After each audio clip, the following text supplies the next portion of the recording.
নমস্কাৰ ছাত্ৰ-ছাত্ৰীসকল মই অঞ্জলি বৰুৱাই তোমালোকক ই কক্ষালৈ স্বাগতম জনাইছো। আজি আমি ষষ্ঠ শ্ৰেণীৰ বিজ্ঞান বিষয়ৰ দ্বিতীয় অধ্যায় জীৱ আৰু জৈৱ বৈচিত্ৰ্য সম্পৰ্কে আলোচনা কৰিম। আহাচোন আমি চাও এতিয়া আমাক কি কৈছে। আমাৰ চৌপাশৰ প্ৰাণী আৰু উদ্ভিদৰ বৈচিত্ৰ্য। এতিয়া কৈছে চোৱা উদ্ভিদ আৰু প্ৰাণীয়ে সুকীয়া বৈশিষ্ট্য দেখুৱায়। কি কৈছে উদ্ভিদ আমাৰ চৌপাশে যিবিলাক উদ্ভিদ আৰু প্ৰাণী থাকে ইহঁতে কি কৰে বেলেগ বেলেগ ধৰণৰ সকলোৰে কি থাকে নিজৰ বৈশিষ্ট্য কিছুমান থাকে বা বেলেগ বেলেগ বৈশিষ্ট্য ইহঁতে দেখুৱায় বুলি কৈছে। এতিয়া আমি প্ৰথমতে উদ্ভিদৰ বৈশিষ্ট্য সম্পৰ্কে আলোচনা কৰিম। চোৱা উদ্ভিদৰ বৈশিষ্ট্য আমাক কি দিছে যে উদ্ভিদবোৰে বিভিন্ন প্ৰকাৰৰ বুলি কৈছে। উদ্ভিদবোৰ কি হয় বিভিন্ন প্ৰকাৰৰ হয় বুলি কৈছে। কিছুমান ওখ আছে আৰু কিছুমান কি থাকে বুলি কৈছে চাপৰ থাকে বুলি কৈছে। এতিয়া উদ্ভিদবোৰৰ কি কৈছে বিভিন্ন প্ৰকাৰৰ পোৱা যায়। কিছুমান উদ্ভিদ কি পোৱা যায় ওখ দেখা পোৱা যায় আৰু কিছুমান উদ্ভিদ কি দেখা পোৱা যায় চাপৰ দেখা পোৱা যায় বুলি আমাক কৈছে। কিছুমান গছে আন গছৰ গাত বগাই ওপৰলৈকে উঠে বুলি কৈছে। এতিয়া কি কৈছে কিছুমান এনেকুৱা গছ আছে যিবোৰ গছে কি কৰে আন গছৰ সহায় লৈ ওপৰলৈকে বগাই যায় বুলি কৈছে। গছবোৰৰ পাতৰ গঠন বেলেগ বেলেগ সকলো গছতে ফুল নুফুলে। এতিয়া কি কৈছে যে গছৰ পাতৰ গঠন বিলাকো কি হয় বুলি কৈছে বেলেগ বেলেগ হয়। উদ্ভিদ ভেদে গছৰ পাতৰ গঠন বিলাকো কি বেলেগ বেলেগ বুলি কৈছে। আৰু আমাক কি কৈছে চোৱা কি কৈছে সকলো গছতে কি নুফুলে ফুল নুফুলে বুলি কৈছে। কিছুমান গছত ফুল ফুলে আৰু কিছুমান গছত কি হয় ফুল নুফুলে বুলি কৈছে। তলত কিছুমান তোমালোকক উদ্ভিদৰ প্ৰকাৰবিলাক দেখুওৱা আছে। তাৰ পিছত চোৱা প্ৰাণীৰ বৈশিষ্ট্যৰ কথা কৈছে। প্ৰাণীৰ বৈশিষ্ট্য কি কৈছে প্ৰাণীবিলাক কি হয় বুলি কৈছে ডাঙৰ সৰু দুই প্ৰকাৰৰ হ'ব পাৰে। কি হ'ব পাৰে ডাঙৰো হ'ব পাৰে সৰু হ'ব পাৰে। প্ৰাণীবিলাক কি হয় বগাই যায় বুলি কৈছে। কি কৰে বুলি কৈছে প্ৰাণীয়ে বগাই যাব পাৰে। তাৰ উপৰি প্ৰাণীয়ে কি কৰিব পাৰে বুলি কৈছে খোজ কাঢ়িব পাৰে বুলি কৈছে। প্ৰাণীবিলাকে দৌৰিব পাৰে উৰিব পাৰে আৰু লগতে কি কৰে বুলি কৈছে চোৱা গছ মাটি বা গাঁতত পোৱা যায়। এতিয়া ক'ত পোৱা যায় বুলি কৈছে প্ৰাণীবিলাক গছত পোৱা যায় মাটিত পোৱা যায় বা গাঁতত পোৱা যায় বুলি কৈছে। আকৌ কৈছে যে শৰীৰ পাখি থাকিব পাৰে চুলি বা ফুলাৰে আবৃত হ'ব পাৰে বুলি কৈছে। এতিয়া কি বুলি কৈছে প্ৰাণীবিলাক ডাঙৰ হ'ব পাৰে সৰু হ'ব পাৰে বগাই যায় খোজ কাঢ়িব পাৰে দৌৰিব পাৰে উৰিব পাৰে গছত মাটিত বা গাঁতত বাস কৰিব পাৰে বুলি কৈছে আৰু দেহটো কি হ'ব পাৰে বুলি কৈছে পাখিৰে ঢাক খাই থকা হ'ব পাৰে বা ফুলাৰে আবৃত হ'ব পাৰে বুলি আমাক কৈছে। আমি প্ৰাণী আৰু উদ্ভিদৰ বৈশিষ্ট্যবিলাক আমি আলোচনা কৰিলো। এতিয়া আমাক কৈছে চোৱা কাজিৰঙা ৰাষ্ট্ৰীয় উদ্যানত বৈচিত্ৰ্যময় উদ্ভিদ আৰু প্ৰাণী কি কৰা যায় কাজিৰঙা ৰাষ্ট্ৰীয় উদ্যানত আমি বিভিন্ন ধৰণৰ কি দেখা পাওঁ উদ্ভিদ আৰু প্ৰাণী দেখিবলৈ পাওঁ বুলি আমাক কৈছে। এতিয়া উদাহৰণ হিচাপে দিছে চোৱা যে এশিঙীয়া গড় দল হৰিণা বনৰীয়া মহ বাঘ বনৰীয়া হাতী বান্দৰ আদি জন্তুৰ লগতে অজগৰৰ দৰে সাপো দেখা পোৱা যায় বুলি কৈছে। এতিয়া কি কৈছে কাজিৰঙা ৰাষ্ট্ৰীয় উদ্যানত আমি কি দেখিবলৈ পাওঁ বুলি কৈছে এশিঙীয়া গড় দল হৰিণা বনৰীয়া মহ বনৰীয়া হাতী এনেধৰণৰ জীৱ-জন্তুবিলাক আমি কাজিৰঙা ৰাষ্ট্ৰীয় উদ্যানত দেখিবলৈ পাওঁ বুলি কৈছে। তাৰ উপৰি আমাক দিছে চোৱা যে কণামুচৰি ভাটৌ বগলী ডাউক ধনেশ হাড়গিলা বৰটোকোলা আদি চৰাইবোৰো এই উদ্যানখনৰ কি বুলি কৈছে আকৰ্ষণীয় বস্তু বুলি কৈছে। মানে এই উদ্যানখন কি কৰি ৰাখে বুলি কৈছে আকৰ্ষণীয় কৰি ৰাখে বুলি কৈছে এই চৰাইবিলাকে। তাৰ পিছত দেখাইছে চোৱা যে কাজিৰঙা ৰাষ্ট্ৰীয় উদ্যানত এনেকুৱা ধৰণৰ জীৱ-জন্তুবিলাক আমি দেখিবলৈ পাওঁ। ইয়াতে আমাক কি দেখাইছে গড় দেখাইছে বাঘ দেখাইছে বনৰীয়া মহ আৰু দল হৰিণা দেখাইছে। ইয়াৰ উপৰিও কাজিৰঙা ৰাষ্ট্ৰীয় উদ্যানত বহুতো জীৱ-জন্তু বহুতো চৰাই-চিৰিকটি বহুতো উদ্ভিদ আমি দেখিবলৈ পাওঁ বুলি আমাক কৈছে। আমাৰ চাৰিওফালে সাধাৰণতে দেখা পোৱা কাউৰী শালিকা ঘনচিৰিকা বগলী চৰাইবোৰ পৰিৱেশৰ এক উপাদান বুলি কৈছে। এতিয়া কৈছে আমাৰ চাৰিওফালে যিবিলাক চৰাই আমি দেখিবলৈ পাই থাকো এই চৰাইবিলাক পৰিৱেশৰ একোটা কি বুলি কৈছে উপাদান বুলি কৈছে। আৰু এই চৰাইবিলাকে আমাৰ পৰিৱেশৰ কি কৰে ভাৰসাম্যতা ৰক্ষা কৰি থাকে বুলি কৈছে। মানে পৰিৱেশত সকলোবিলাক জীৱ-জন্তুৰে পৰিৱেশত কি আছে অৰিহণা আছে। পৰিৱেশৰ ভাৰসাম্যতা বজাই ৰখাত সকলো জীৱ-জন্তুৰে কি থাকে অৰিহণা থাকে বুলি কৈছে।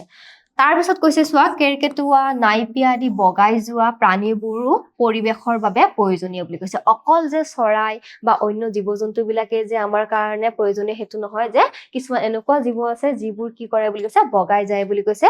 তাৰে ভিতৰত কৈছে কেৰকেটুৱা নাইপিয়া এইবিলাকে বগাই যায় আৰু এইবিলাকেও কি কৰে পৰিৱেশৰ বাবে প্ৰয়োজনীয় বুলি আমাক কৈছে।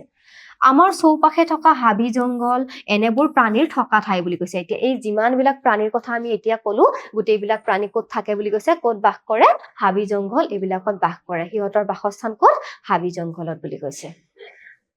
অৰণ্যই বাসস্থান প্ৰদান কৰে আৰু পৰিৱেশৰ ভাৰসাম্যতা ৰক্ষা কৰে। এতিয়া কি কৈছে, অৰণ্যই কি কৰিব পাৰে, সকলো জীৱ জন্তুকে বাসস্থান প্ৰদান কৰে আৰু লগতে অৰণ্যই আমাৰ পৰিৱেশটোৰ ভাৰসাম্যতা বজাই ৰখাত কি কৰে, সহায় কৰে বুলি কৈছে।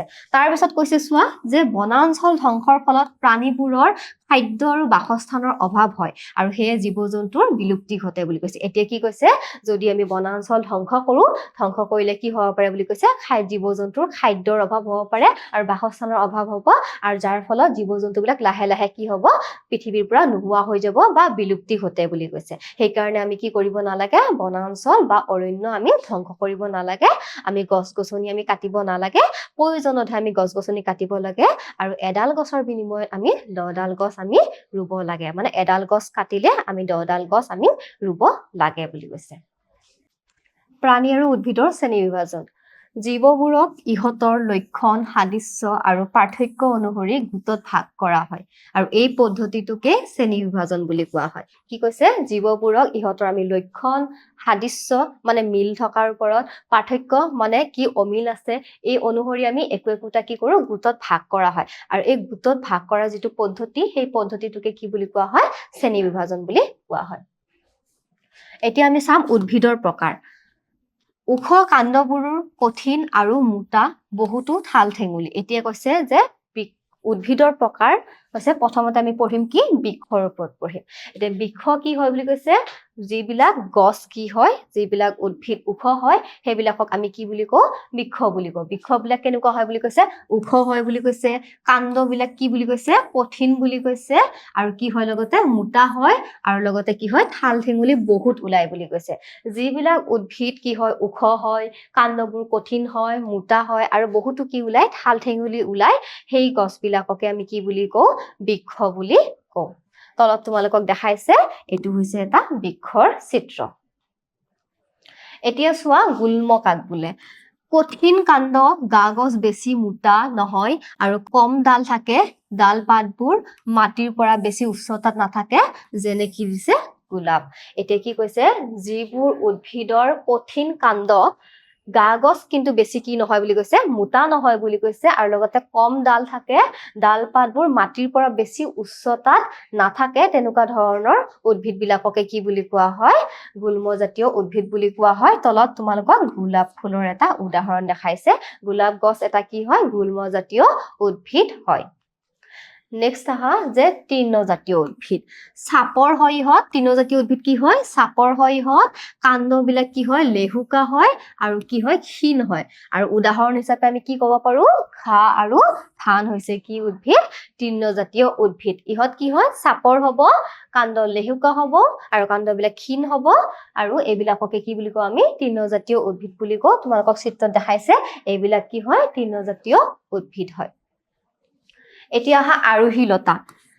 কোনো আশ্ৰয়ত বগাই যায়। এতিয়া আৰোহী লতাই কি কৰে, কোনোবা আশ্ৰয়ত কি কৰিব পাৰে, বগাই যায় বুলি কৈছে। যেনে উদাহৰণ দিছে যে পাণ, লাও, কোমোৰা, এইবিলাক কি হয় বুলি কৈছে, আৰোহী লতা বুলি কৈছে। তোমালোকৰ চিত্ৰ দেখাইছে, ইয়াত পাণ গছ দেখিছা তোমালোকে, ক'ত বগাই গৈছে, তামোল গছত বগাই গৈছে আৰু এইটোকে কি বুলি কোৱা হয়, আৰোহী লতা বুলি কোৱা হয়।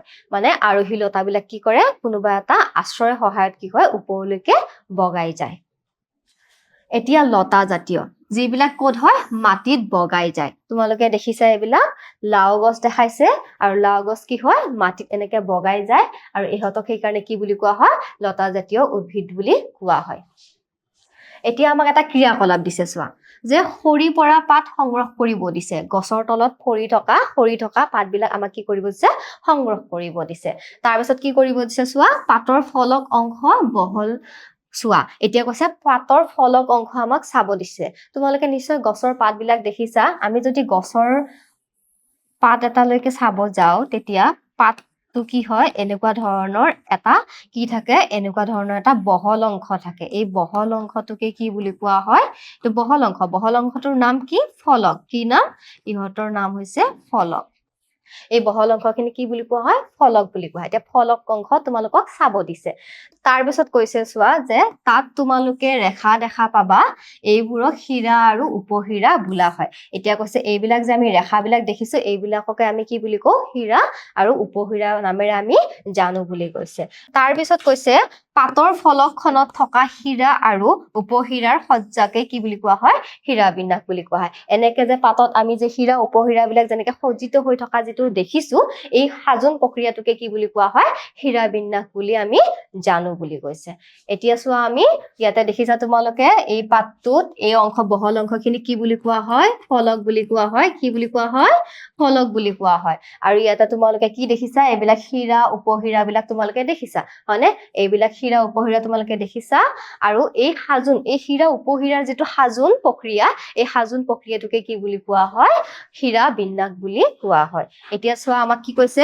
পাতৰ ফলক অৰ্থাৎ পত্ৰ ফলকৰ গুৰিৰ পৰা আগলৈকে থকা ডাঙৰ হীৰাডালকে মধ্য হীৰা বুলি কৈছে এতিয়া কি কৈছে এই যে ইয়াৰ ফলক অংশ এই ফলক অংশত যে এই ওপৰৰ এইখিনি অংশৰ পৰা যে ইয়ালৈকে ঠিক আছে এই গুৰিলৈকে যেটো মাজেৰে যেটো হীৰা আছে এইটো হীৰাকে কি বুলি কোৱা হয় মধ্য হীৰা বুলি কোৱা হয় কি বুলি কোৱা হয় মধ্য হীৰা বুলি কোৱা হয় মাজেৰে যেটো হীৰা আছে তোমালোকে দেখিছা এটো এই হীৰাটোকে কি বুলি কোৱা হয় মাজেৰে যোৱা এনেকে হীৰাটো কি বুলি কোৱা হয় মধ্য হীৰা বুলি কোৱা হয়